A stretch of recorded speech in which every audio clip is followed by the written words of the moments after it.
যে আজ নয় কাল সরকার কিন্তু বদলাবে। গণেশ বাবু, দেশ ছেড়ে পালাবেন না।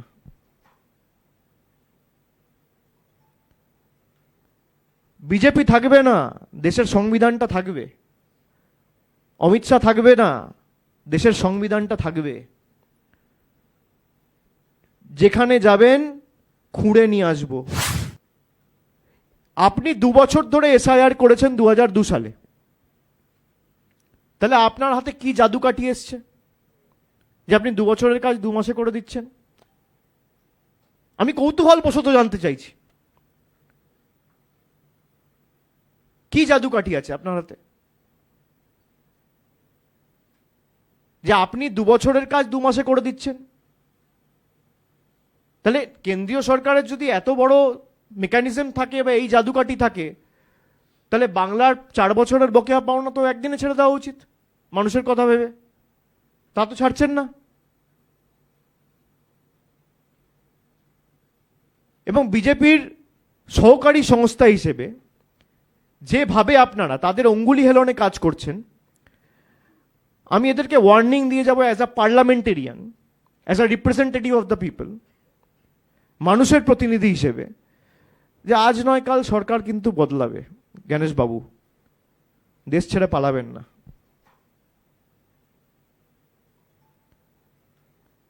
বিজেপি থাকবে না, দেশের সংবিধানটা থাকবে। অমিত শাহ থাকবে না, দেশের সংবিধানটা থাকবে। যেখানে যাবেন খুঁড়ে নিয়ে আসব, জবাবদিহি মানুষের কাছে দিতে হবে। মানুষের জন্য কাজ করতে আপনারা বদ্ধপরিকর, কোনো রাজনৈতিক দলের জন্য নয়। আপনার অনেক তথ্য আমাদের কাছে আছে, আমি পুরোটা আজকে বলতে চাই না, সময় মতো সব মানুষের কাছে উপস্থাপিত করব।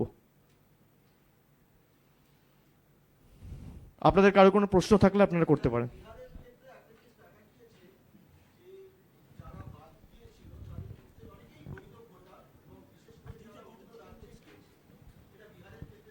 মাইকে বলুন।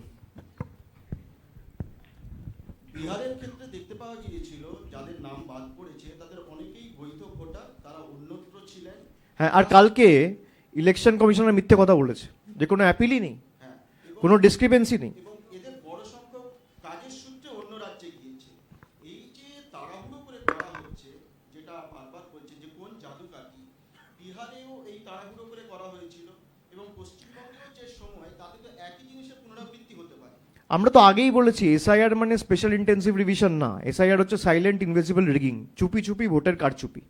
যদি 65 লক্ষ লোক ভোটার তালিকা থেকে বাদ গিয়ে থাকে, ইলেকশন কমিশন লিস্ট বা সূচি মানুষের সামনে দিক যে এদের মধ্যে কজন বাংলাদেশি, কজন রোহিঙ্গা, কজন অন্য দেশের নাগরিক, কার কোথায় বাড়ি, সেই সূচি তো ইলেকশন কমিশন রিলিজ করেনি। এবং তারা একইভাবে বিহারকে বাংলার সাথে মিলিয়ে দিচ্ছে। বিহার বাংলা এক নয়, সেটা বিজেপির নেতারা বুঝেছে, সেই জন্য তারা আর শত্রু না হয়ে আগে জ্ঞানেশ কুমারকে এগিয়ে দিয়েছে, তাদের ঘাড়ে বন্দুক রেখে অমিত শাহ চালাচ্ছে।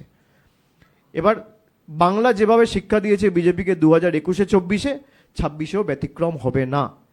যে কটা আবর্জনা বেঁচে রয়েছে আপনারা দেখবেন সব কটাকে বঙ্গোপসাগরে বিসর্জন দেবে বাংলার মানুষ।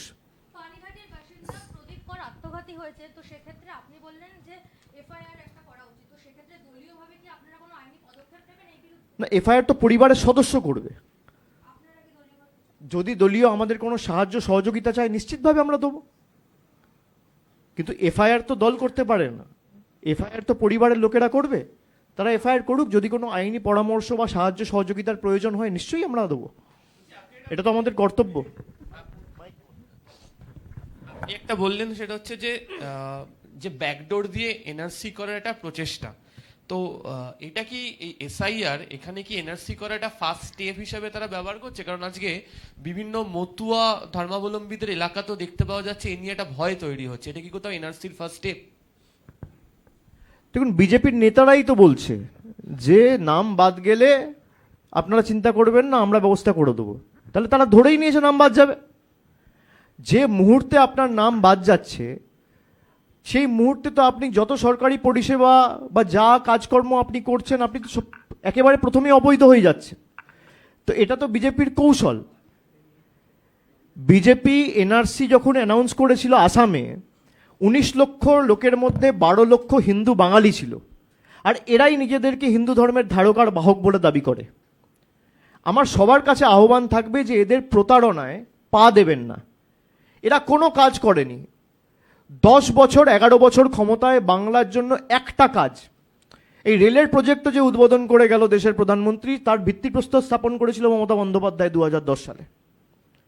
2014 পর 2014 থেকে 25, 11.5 মাস, 11.5 বছর ক্ষমতায় বাংলার জন্য কোনো কাজ, উল্টে বাংলার সব টাকা আটকে রেখে বাংলা থেকে টাকা নিয়ে গিয়ে এরা বিহারে উত্তরপ্রদেশে দিয়েছে।